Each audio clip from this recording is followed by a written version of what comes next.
খবর 24x সাথে আপনাকে স্বাগত। নতুন নতুন খবর জানার জন্য আমাদের চ্যানেলে চোখ রাখুন। নমস্কার দর্শক বন্ধুরা, স্বাগত আমাদের এই চ্যানেলে। মুম্বাইয়ের রাজা রোহিত শর্মা, তাই রোহিতের শহর, তাই এই শহর তাকে অনেক কিছুই দিয়েছে, আবার হতাশাও খারাপ সময়ও দিয়েছে, কিন্তু তা এখন অতীত। রোহিতের জন্য এখন চারিদিকে যেন রেড কার্পেট। বৃহস্পতিবার সকালে দেশে পৌঁছেছে ভারতীয় ক্রিকেট দল।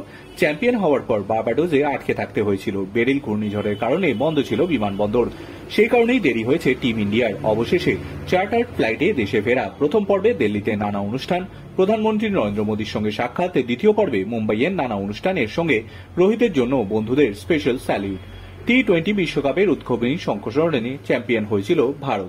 2007 সালে বিশ্বকাপ জয়ী টিমের তরুণ সদস্য রোহিত শর্মা, তার নেতৃত্বে টি-20তে দ্বিতীয়বার বিশ্ব চ্যাম্পিয়ন ভারত। আইসিসি টুর্নামেন্টে 11 বছর পর ট্রফি, দেশ জুড়ে উৎসবের মেজাজ। আর রোহিত শর্মার জন্য যে স্পেশাল মুহূর্ত থাকবে এমনই প্রত্যাশিত।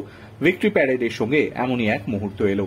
রোহিতের জন্য অপেক্ষায় ছিলেন তার ছেলেবেলার বন্ধুরা, ছিলেন মুম্বাই ইন্ডিয়ান্সের বেশ কয়েকজন ক্রিকেটার। সকলকেই চ্যাম্পিয়ন লেখা বিশেষ জার্সি পরে স্বাগত জানাতে তৈরি ছিলেন বন্ধু ক্যাপ্টেন রোহিত শর্মার জন্য।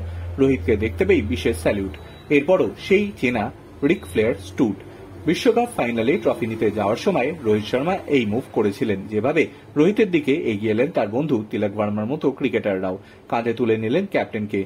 গর্বের বিশ্বজয় রোহিতের অ্যালবামে যেন যোগ হলো আরও একটা সুন্দর মুহূর্ত। ব্যুরো রিপোর্ট, খবর 24x7।